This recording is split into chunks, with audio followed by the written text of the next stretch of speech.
Si ustedes me preguntan por dónde deberían comenzar, bueno, una de las cosas que tenemos que poner énfasis es precisamente la alimentación, la salud, tanto orgánica como psicológica de nuestros estudiantes. Así es, vamos a darle la bienvenida a Guillermo Molinari, el viceministro de Educación, al cual le agradecemos por su tiempo. Buenas noches, bienvenido a Exitosa. Muy buenas noches a ustedes y con la mejor disposición para poder exponer algunos puntos de vista que creo que son necesarios de aquí en adelante se tomen en cuenta en el sector para tener cambios profundos y importantes para la mejora de la educación del país. Así es, y cuando hablamos de cambios profundos, no solo queremos escuchar la construcción de colegios, ¿no? De infraestructura, sino de Uh -huh. reformas dentro del sistema educativo, de un mejor trato para los profesores, de seguridad para los niños. ¿Cómo debería comenzar, Dina Uh Boluarte, -huh. su mensaje a la educación? Bueno, yo creo que es importante que primero revise todos los discursos presidenciales anteriores, ¿no? En donde hubieron promesas, ofrecimientos que nunca se cumplieron y que generaron desazón, frustración y desencanto en todos los sectores de educación. Se prometieron infraestructura, profundizar la ley de la reforma magisterial, se prometió atención a la primera infancia, incentivar el deporte y la recreación, es que lo que menos se ha hecho, o la expansión de oportunidades y mejora de la calidad de la educación superior y la superior técnica para que los chicos cuando egresen de las escuelas puedan optar por una opción laboral. Creo que una de las cosas entonces que tenemos que mirar es cuál es la problemática que tenemos de inmediato a corto y a mediano plazo. No sabemos cuánto, o sea, esperamos que este gobierno concluya su periodo al 2026, pero ahí hay, por ejemplo, y ya que ustedes han hecho mención a la agricultura, hay que combatir los altos índices de anemia y desnutrición crónica en la primera infancia y en nuestros niños. Un niño que no está bien alimentado no va a aprender, no va a desarrollar esas redes neuronales que son necesarias después para poder generar conocimiento, saber.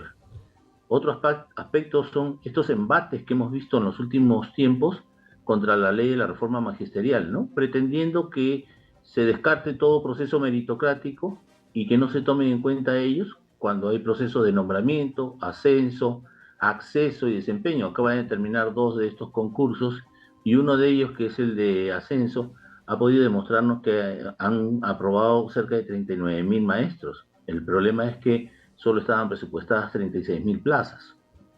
Entonces, si ustedes me preguntan por dónde deberían comenzar, bueno, una de las cosas que tenemos que poner énfasis es precisamente la alimentación, la salud, tanto orgánica como psicológica de nuestros estudiantes. Hay que fortalecer la ley de la reforma magisterial en el marco del buen desempeño que existe en el país.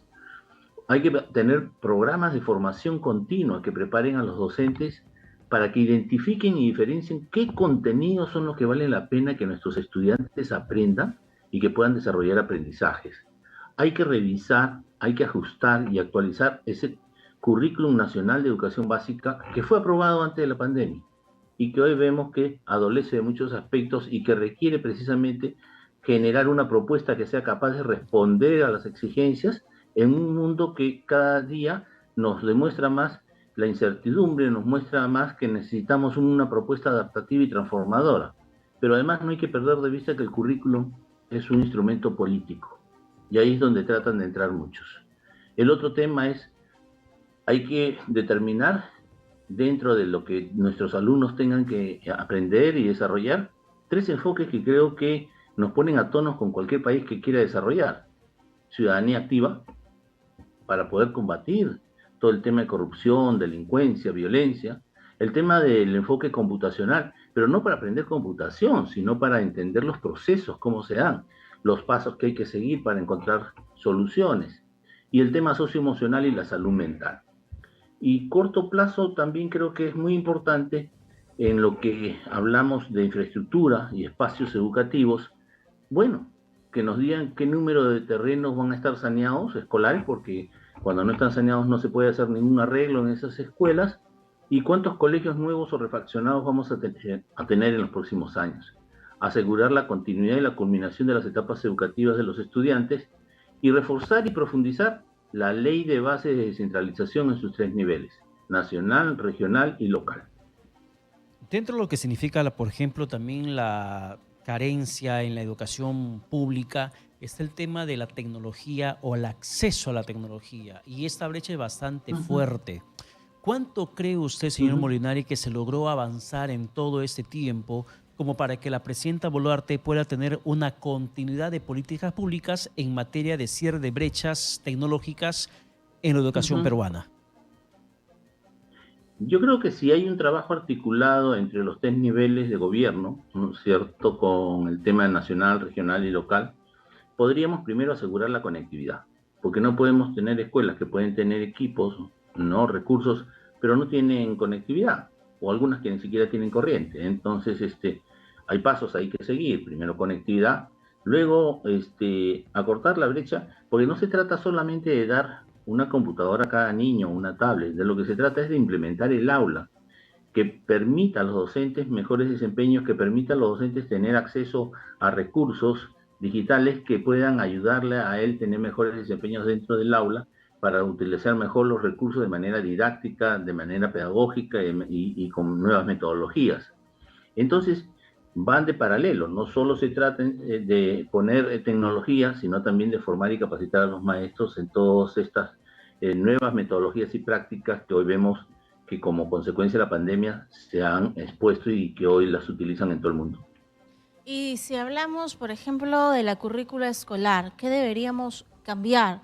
Porque hay una crisis que tenemos lamentablemente en el sistema educativo. Algunos dicen, bueno, hay una gran ausencia de cursos que antes teníamos, por ejemplo, que nos ayudaban a formarnos como ciudadanos correctos, cursos como ética, como civismo, por ejemplo. ¿Deberíamos cambiar o el enfoque es distinto ahora que tenemos una nueva realidad? Bueno, primero decir que el currículum actual se aprobó en el 2019, a pesar de que en el 2018 se presentó una propuesta de ajuste para los contenidos, porque era un currículum que omitía contenidos y omitía los valores. O sea, si el maestro no tiene la pauta, el contenido, el valor expuesto es como el disparador para que el docente sepa cuál es el camino que va a escoger para poder movilizar capacidades, destrezas, actitudes, competencias en los estudiantes. Entonces, este currículum tiene que responder ahora también a las exigencias después de toda la pandemia y todo este cambio que hay en el mundo, para que podamos determinar qué es lo que es importante que el alumno aprenda, ¿no? Y qué es lo importante y cuáles son los límites que tiene que sobrepasar el docente para enseñar. Entonces, lo que necesitamos es un currículum más adaptativo, más transformador. No es letra muerta, tiene que ser letra viva, permanentemente lo tenemos que estar mejorando, ajustando, porque el mundo camina a una velocidad impresionante, exponencial. Y nosotros no podemos seguir enseñando temas o contenidos que solamente responden a hace 20 años, 30 años, 40 años, cuando sabemos que hay nuevos saberes, nuevos conocimientos, nuevas competencias que tenemos que ir desarrollando en los estudiantes. Y eso no se trata de cursos, eso sí quiero aclararlo, ¿ya? No se trata en cantidad de cursos. De lo que hay que determinar bien es cuáles son esos aspectos que van a ayudar para tener un ciudadano capaz de integrarse, un ciudadano que responda con principios y valores, un ciudadano que se integre rápidamente al desarrollo del país, un ciudadano que sea capaz de respetar a los demás y que sea capaz de comprometerse con él, con su familia, con su localidad, con su país. Un ciudadano que tenga esas posibilidades de aportar en el crecimiento nacional. Eso es lo que necesitamos. Si pensamos en eso, entonces miremos otras realidades donde no tienen muchos cursos, sino que han determinado bien qué es lo que tiene que aprender el estudiante para ser un estudiante del mundo. Cuidado, no solo estamos formando nosotros para una región, no estamos para un país, tenemos que formarlo para el mundo.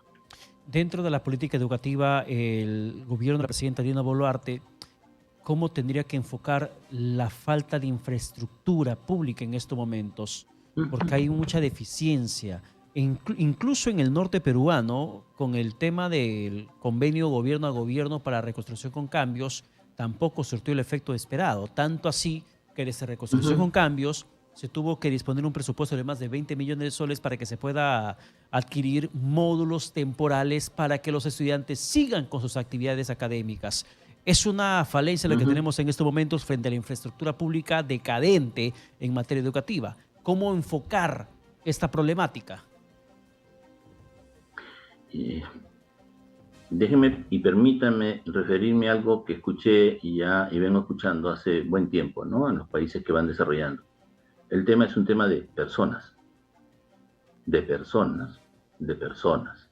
Personas que sepan ocupar los cargos, que sepan tomar decisiones, personas que sepan respetar los recursos, que sepan manejarlos y aplicarlos. Pero acá hay un trabajo intersectorial, no solo se trata de que el sector educación a través del PRONET pueda estar mirando la construcción de los colegios. Implica que junto con ellos el Ministerio de Vivienda, por ejemplo, pueda tener y dé las posibilidades de sanear rápidamente terrenos donde hay que construir y mejorar las infraestructuras. O el Ministerio de Cultura, que dé permiso y cuando hay una pared que está causando el peligro para la vida de los estudiantes, se tomen las decisiones para poder refaccionarla o poder arreglarla. O sea, creo que no es solo un trabajo de educación, es un trabajo articulado, es un trabajo que merece la participación de diferentes sectores y entre ellos el de economía.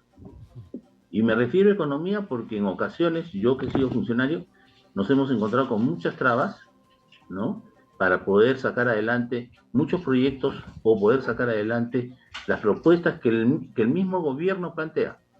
Entonces, en esa línea creo que ese trabajo debe permitir tener personas con capacidad, presupuestos, recursos y además convocar a la empresa privada. O sea, no le tengamos miedo a eso. Podemos hacer operaciones, obras por impuesto y creo que son las que a veces resultan mucho más rápidas, se entregan colegios más rápidos y uno tiene claridad ahí para saber si alguien es irresponsable en la ejecución de esas obras, de a quién procesar. Gracias a nuestro invitado Guillermo Molinari, viceministro de Educación. Muchas gracias por ese diálogo sobre educación y esperemos que los puntos que usted ha podido abordar sean tocados mañana por la presidenta Boluarte en su mensaje por Fiestas Patrias. Muchas gracias. Buenas noches. No, a ustedes muchas gracias y un saludo enorme para todos los peruanos en estas Fiestas Patrias. Bien, Muchas muchísimas gracias. gracias.